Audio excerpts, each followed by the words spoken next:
The last time I put together a video audit was about 2 months ago, and if you watched that video then you might remember Ruud van Loo and his website about solar power. Well, he emailed me yesterday to tell me that his website had gone from 3 to 5 hits per day to around 55 to 65 hits per day. That's 10 times the traffic. Now, I'm not taking all the credit for that, of course, but it does just go to show what a little bit of time and a little bit of effort can do for a website in a relatively short space of time. Well, it's that time to do it all again, so let's audit your sites. Today we're going to be looking at 2 websites. One is in the travel niche and one is in the visual arts niche. And both sites have relatively low traffic. So we're going to take a look to see what we can do to increase traffic, increase conversion, and ultimately increase the earnings of those websites. This video is being shown as a premiere, so if you're watching it at launch, then you can get involved in the chat at the side of the screen, and I'll be in there too, answering any questions that you might have. If you're watching it on replay, then of course you can view the chat that we talked about during the premiere and comment in the normal comment section down below. So the first website we're going to take a look at is this one that was sent in by Eddie, and this is visualcultmagazine.com. Now, Eddie actually sent this in last time for submission, and I didn't manage to fit it into the last audit that I did. So I wanted to audit this for him in this video. In the original email, Eddie told us that it's in the photography niche, and it was generating about 2,600 page views per month from around 708 users. Now, since then, I reached out to Eddie and just checked that he was quite happy for me to still audit this site, and he was, but he did say that there's been a little bit of a change since then, and it looks like the traffic stats have gone up slightly with 2,778 page views from 1,220 users in the last 28 days. Although he does go on to say that some of these page views are his and that the traffic has recently started to drop a little bit. However, he has also said he's had a slight change in the niche, so now he's calling it visual arts and culture, since he's looking more at street photography and also looking at things like movies, anime, books, and also gaming. So actually it looks like he's broadened the niche out a little bit. Now, what really caught my eye initially was that it was very much in a sub-niche of photography, in the sense that it was focusing on street photography. So the question really is, by broadening this out, has he maybe given himself a bit of a headache, or has he actually opened up more opportunity? So we're going to take a look at the stats behind the site and look at how the site is performing, and then maybe see if we can find some opportunities, some quick wins for him to really bring in a lot more traffic. We'll also take a look at how he can maybe earn more money from the site, because he said at the moment it's only making around $10 per month from Amazon Associates, and then the odd donations through DonorBox and Patreon. So the first thing I'd say is if we take a look at the site itself, it looks very clean. It does have that nice kind of magazine feel to it, which I think works really well with this type of site. Now, if these are the latest posts, then we can see that actually he wouldn't have posted anything since March the 24th, and today is May the 5th. So that's a slight concern. So we'd like to see a little bit more consistency with the posting. But actually, if we look at March, I mean, during March, there were posts going out almost every 2 or 3 days. So the consistency during that time was actually very, very good. So if we take a look at the structure of the website, just using Screaming Frog, this is a free tool, anyone can use it. I'm just using the free version here. It just gives me an idea really as to how the site is structured. So what I'm kind of most interested in here is how Eddie's setting up his meta titles, how his URLs are structured, what he's indexing, whether he's got any 404 errors, and then we can also potentially look at meta descriptions and H1, H2 tags and things like that. So we're looking at the on-page SEO elements. Now, there doesn't seem to be a huge amount wrong here, to be honest. The one thing I would possibly say is whether you need these author pages indexable. So that might be something that I would look to de-index, but it's not a massive issue, to be honest. Things like the affiliate disclosure, he has non-indexed those, so that's great. You would definitely want to do that. And he's also done the same with his contact page. Again, that's something that I sometimes would no index and sometimes I'll leave it. We can see we've got another author page here. We can see we've got some pagination here that's indexing, which again, that looks like it's coming off the categories. So that's something that you would just want to tidy up. That one actually is non-indexed. We've got more author pages. Got a couple of 301 redirects, which look fine. And then we do have a 404 error here, so let's just check that one. Yeah, so there's a 404 error there, so that link is coming in from this page. So let's just see if we can find that link for him.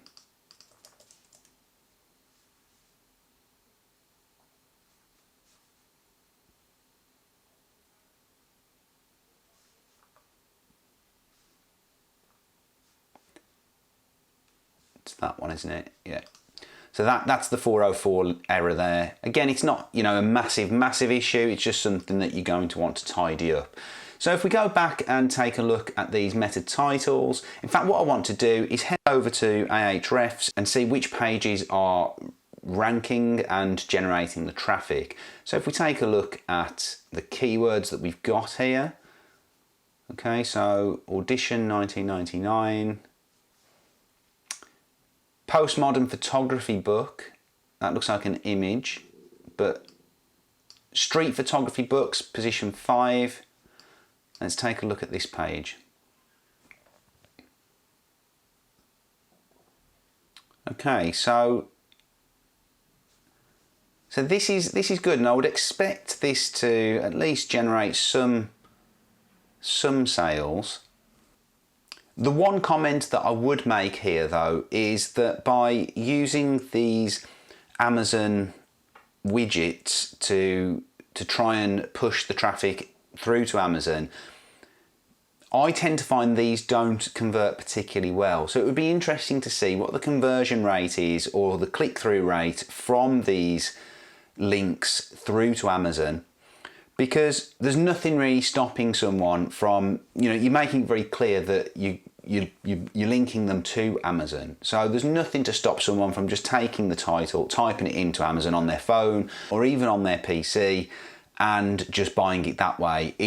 You're giving them almost too much information here. So I would potentially look to create these links in a slightly different way, maybe using buttons, maybe using images, but I think creating them like this, it's almost like it's too aggressive in a way. The buy on Amazon, it's a very aggressive link and it's hard for me to click on that. So that is one comment I would make there. Because you would expect these keywords to convert for sure. And you can see that the site is clearly doing okay for some of these photography and street photography based keywords. So clearly Google does see the site as having some level of authority within that street photography niche. So if we take one of these keywords like street photography books, which is, you know, it's got a bit of search volume and it's ranking pretty well. And if we pop that into Google, we can see that Visual Cult Magazine is ranking here. And actually, I think it's worth pointing out here that this site is only, you know, a year old, maybe a little bit more than a year old. And the average for these results is 14.36 years. So, you know, we're mixing it up here with domains that are 21 years old, 10 years old, and so on. And of course, because of that, and because the site is young and, you know, there's not going to be as many backlinks pointing to it, it has a DA of 10, so domain authority of 10. And again, it's mixing it up with sites that have DAs of 31, 42, 49, 82, 96, and 49. So for it to be in this position, at such a young age, for a keyword such as this, is actually pretty good. So I think, you know, you're certainly doing a lot of things right, Eddie. But I think one of the things we need to do is look for opportunities where we can make money. So I think street photography books, fair enough, but it's never going to make that much money because obviously books are not that expensive and you're not going to earn huge commissions through Amazon for those types of keywords. Keywords focused around equipment are obviously going to be more lucrative, but of course they're going to be more competitive too. So it's just trying to find opportunities. So I have used Writer Zen and the golden keyword filter, just trying to identify some potential opportunities. So if we look at keywords that are of a search volume of 150 or more, and just have a look through some of these keywords here. Street photography with 50mm. Street photography best camera. Now that's quite high competition, but the golden's good. Let's have a look at that keyword, street photography best camera. We see this digital camera world popping up again. Some quite strong competition in there.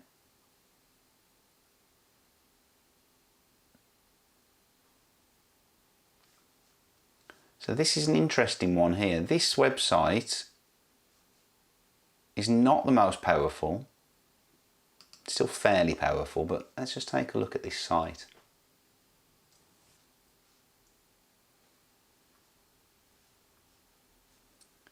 Okay, so I'm going to pop that one into Ahrefs. And I'm seeing a lot of these hashtag type keywords popping up. I don't know whether that's something that you've explored yourself yet, but there's a lot of these types of keywords that do seem to pop up. I guess where it's showing the different hashtags that people use for street photography and portrait photography and so on. So there we go again, we see the best cameras for street photography. And that's not a particularly well optimized URL for that keyword. I mean, they are all fairly strong. Here we go, right, best of lens, DA11. It's an old website, it's got some age behind it, but it doesn't look the most powerful. So let's pop this in. And you can see there's no power in this at all. I don't know how they're generating this much traffic. So let's take a look at what they're ranking for. There's something going on here, because they shouldn't be ranking for all this stuff. It might be a 301 redirect or something like that. So we'll leave that.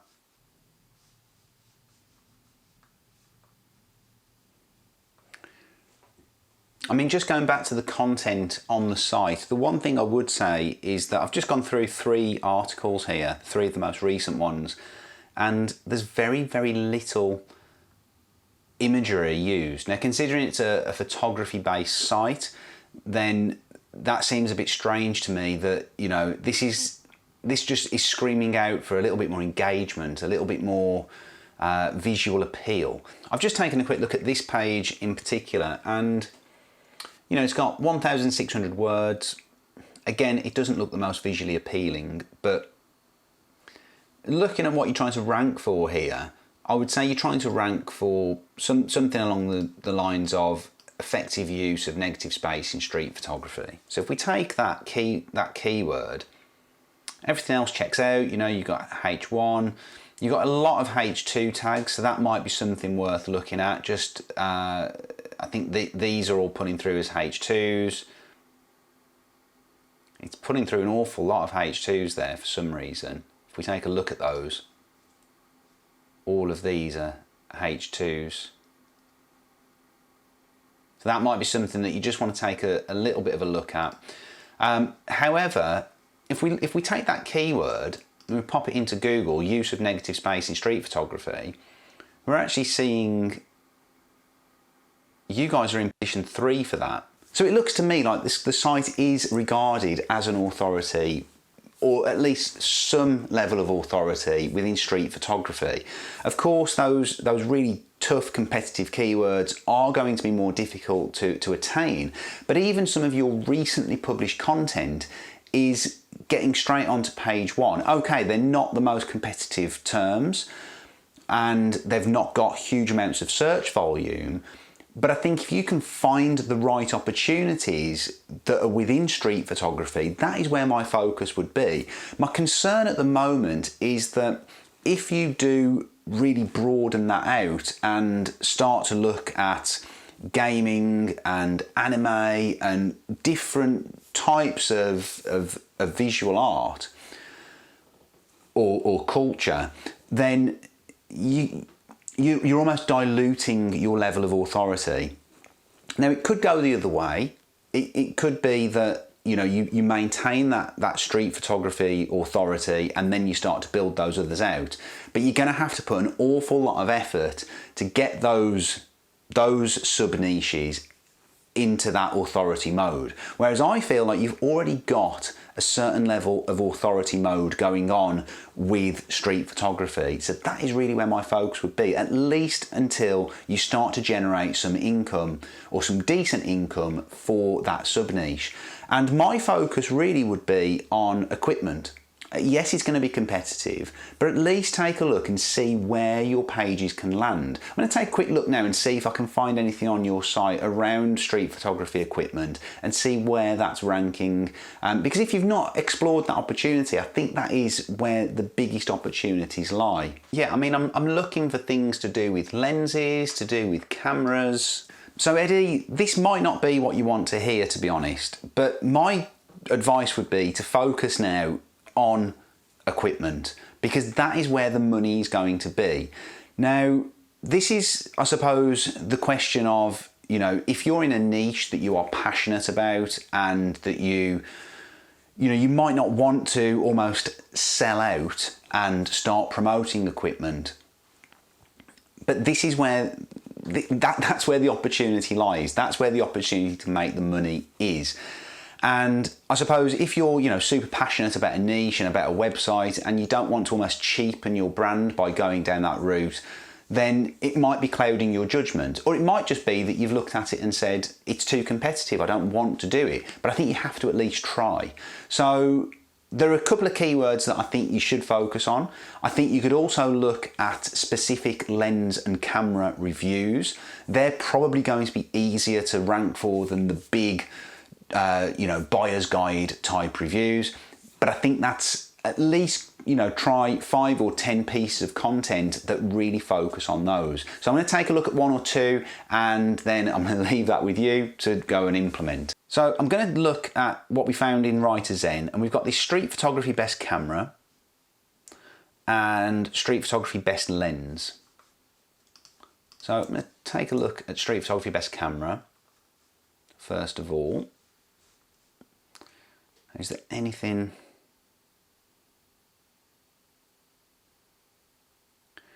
So they are all competitive, but the first thing we need to do is look at the content itself. So we're looking at decent sized articles here, 3, 4, 5,000 word articles. I would probably suggest going with this keyword and going for something, a really good long form piece of content, about 4,000, 5,000 words.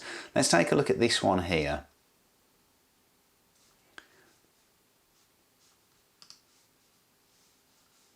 Okay, and let's just take a look at this keyword. So the Fujifilm X100V review.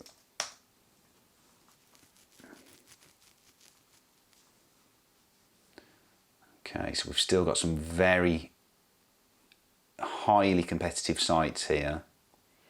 Down towards the bottom, we're getting some better ones. So DA35. Let's try another camera.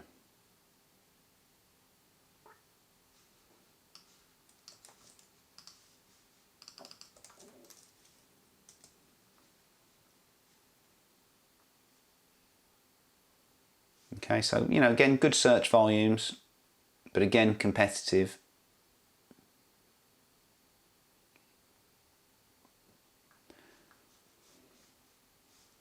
Let's take a look at the lens. The street photography best lens.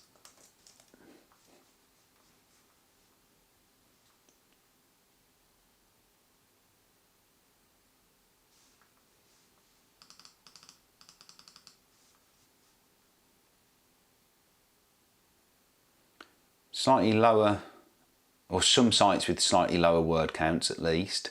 So you could probably go for more like 3,000 words with these, and a little bit less competitive. So this is an interesting one. It's a co.uk. So that might be why I'm seeing it, because I'm based in the UK.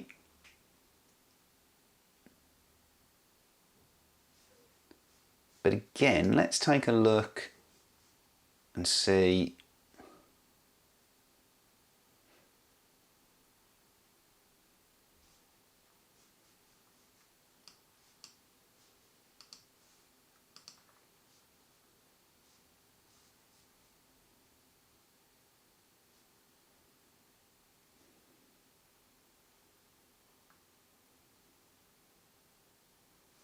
I mean, that is very informational, to be honest. And you can see here, like, this is a very specific type of lens with, you know, it's a very long tail keyword, but it's going to be much easier to rank for, and I think you will generate some sales with that. So my advice here is, like I said, to go with those keywords, to go with cameras, to go with lenses, and see what happens. I think it's going to be very difficult to generate huge amounts of income without that. So that is where my focus would be, other than putting in some display ads, which I don't think you've got enough traffic at the moment to really make that viable, and I think it'll just cheapen the whole brand anyway. So that's what I would do. Eddie, I hope that works, and keep in touch and let me know how you get on. Now, I thought I'd stop the audit halfway through just to show you kind of behind the scenes and what this looks like here, the bit you never usually see. And the reason I'm doing that is because I just want you to realise a lot of time and effort goes into making these videos. So if you are finding it useful, I would absolutely love it if you could hit that like button for me. And if you're new to the channel, then consider subscribing to the Affiliate School, where we talk about all things affiliate and we also discuss SEO. Back to the video. Now, the second site we're going to look at has come in from Ryan Clark, and his site is 3asabird.com. He's focusing on the UK and USA traffic, and this is in the travel/motorhome travel niche. He said it's making pretty much nothing at the moment, and he's invested about 1,500 GB pounds on posts so far, so he's actually paid for the content. And it's bringing in a little bit of traffic, so around 320 hits a month, so, you know, around 10 hits a day. And he does say the competition's really high for the keywords that he's going after, but there are a lot of searches, so he thinks in the long term it's going to be worth it. He said he's created it from scratch. It's very much content based and research based on their own experiences. They also have a YouTube channel, which I think it's a small channel, and you know, it's obviously fairly new, but the content that they're putting out on there is fantastic, and I think that is really going to help this site in the long term. So we'll take a look at it, we'll do the same thing again, and if we take a look at the site, we can see that, you know, it's a nice looking site. Again, it focuses on Ryan and Kirsty and you know, their passion for what they do and what they're doing, and the life that they've chosen to live now is coming through. And again, that goes back to the YouTube channel, and from, you know, an expertise and authority and trustworthiness point of view, there's a real sense of, you know, this is who they are, and these are real people. It's not just you know, your standard affiliate site. So the site looks really, really nice. First and foremost, I think the way in which we've got things kind of categorized here, the places that they've been or the places that they talk about is good, and then it looks like they're kind of looking to generate most of their income through almost like an online shop. And I don't know whether these are affiliate links actually, or if they actually maybe do some kind of drop shipping, or maybe they even handle the products themselves. But let's take a look at what their content looks like in Ahrefs first of all, and their stats. So again, we can see it's a relatively new site, and they're ranking for 467 keywords. Let's take a look at what they are. And these are predominantly UK. In fact, there's a bit of a split actually between UK and US, which is what Ryan said. Brit stops. This is one thing I would say is a little bit random, We've got an Apple iPad 2017 32GB. Let's take a look at that. Why have we got that? Okay, the page is not found, so that looks like that's been removed, probably with good reason. Okay, an 8 kilowatt diesel heater, that makes more sense why they would have that. And actually that is pulling through from this top 3 diesel heaters for motorhomes. Motorhome damp meter. So it does look like we're starting to, there's some rankings here for motorhome and caravan, camping related keywords. 5 kilowatt diesel heater. And then we've got some location based keywords, which obviously they're not going to bring in traffic that's going to generate a lot of money probably, but if we mix it in with these types of keywords, then it potentially could work quite well. Best campervan gadgets. Okay, what have we got that's got good search volume? Damp meters, okay, that's quite far down. Diesel heater for van. Let's take a look at the US ones. Okay, travel bottles. I mean, that's a pretty good ranking for that search term, considering it's going to a shop page as well. Diesel heater for van. Yeah, I like these. These looking good. Camper bedding. So let's take a look at one of these pieces of content. Let's take a look at this camper bedding page. Okay, so now we're starting to look a little bit more like a, what we might say a traditional affiliate website. Okay, we've got keyword towards the top of the content, which is good. Table of contents. Okay, we're going quite a long way before we get into any kind of product to buy. These are affiliate links by the looks of it. They're not particularly compelling to click on, so I think if you do start getting traffic to this page, it's probably not going to convert particularly well. So I think images, buttons, that's the sort of thing you're going to need to put in there to generate those clicks. There's not a huge amount of content on that page by the looks of it. Let's just take a look. 1,800 words. Okay, again, not the most compelling title. It's very short as well. So, best camper bedding in 2022. If we take a look at camper bedding as a keyword, we can see there's 1,900 searches a month. Keywords everywhere is telling us. Let's see what the competition looks like in terms of word counts. 3,000. Quite strong.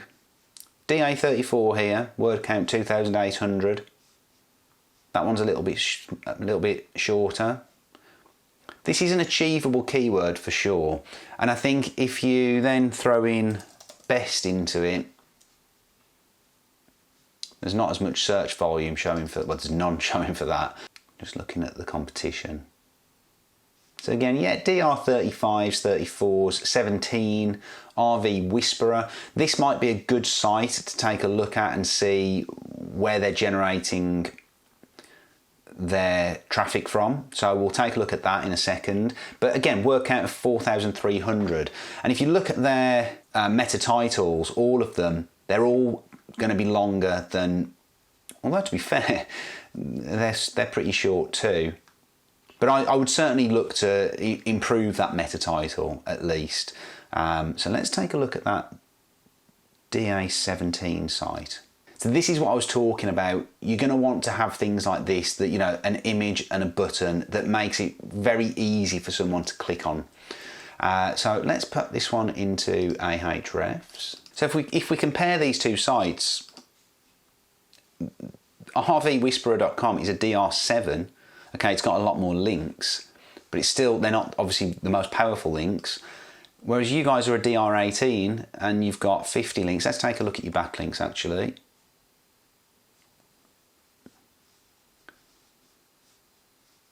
Let's just go do follow. 1 link per domain. Okay.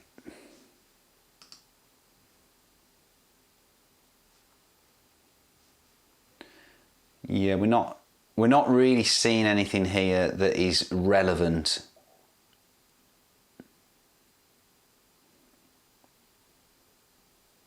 So that is something that you are going to want to do at some point, is look to build those link opportunities with relevant websites. But let's take a look at their keywords that they're ranking for, because I think these are where the opportunities are going to be. Okay, so if we just look at the keyword difficulty 2 to 10, and let's just go through those via, in fact, we'll go through by their position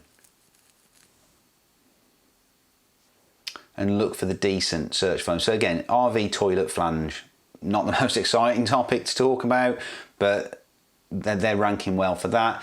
RV water regulators, battery converter chargers. These guys are ranking, you know, top 5 for all of these. So I would be looking at these keywords.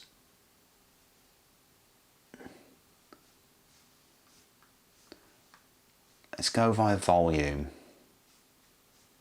You know, portable toilets, camper toilets, RV heater.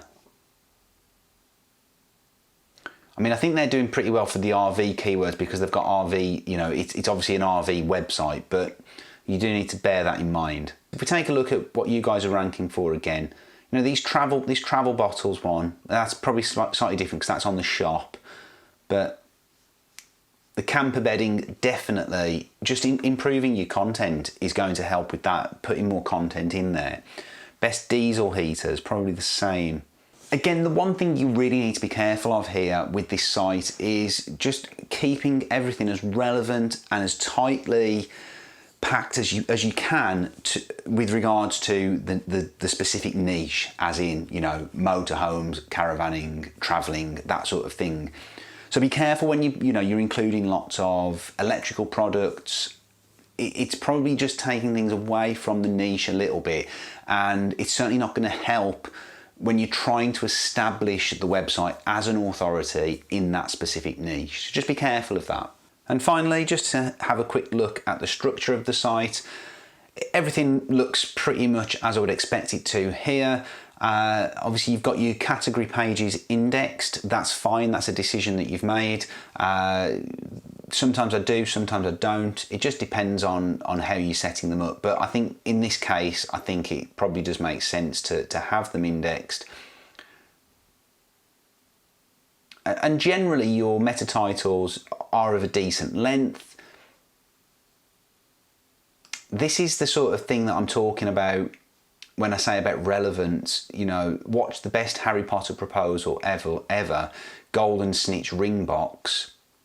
I'm not sure where that fits in terms of content or in terms of relevance with the rest. Maybe I'm wrong, maybe it does, but just be really careful with things like that.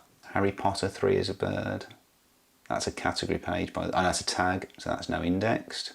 Whereas, you know, stainless steel water bottles, that does make sense. North York Moors, of course, that makes sense. So Ryan, I think there is a lot of opportunity with this site, and I think you're absolutely on the right lines with what you're doing. I think generally speaking, the keywords that you're focusing on are the right types of keywords. I love the way the site looks. I love the fact that, you know, both of your passion and love for what you're doing comes through in the site as well. And I think in time, the site will do really, really well. I think you do need to focus on looking at getting some relevant backlinks to the website. If you can reach out to other bloggers in the niche. If your content is good enough, you might need to do some kind of value exchange, whether you offer them a link in exchange to another site, or maybe, you know, give them some financial incentive, but that is going to benefit you and the website in the long term. On top of that, really focusing on that content, do what the competition are doing in terms of word count, and just make your content better. You've got the images, you've got the writing looks good, you just need a bit more of it. And then when it comes to your call to actions, just make sure that you are using proper buttons and using images, so that it makes people want to click on them. Now, if you would like your website audited, then make sure you are on the Affiliate School email list, because that's where I send out the invitations for these audits. and I'll leave a link to that in the description down below. And if you're thinking that you might like an audit but you don't want it to go private, then I am considering putting together a paid service whereby I can audit your website and send you that privately. If you're interested in that, or you think it might be of interest to you, then leave me a comment and let me know. If you found this audit useful and you didn't catch the last one where I gave Rude the advice that helped him to 10x his traffic in 2 months, then you can catch that video here. Guys, thank you very much for watching and good luck with your own projects. And I think after all that, I'm going to need to lie down. That was 10 times harder than the last one.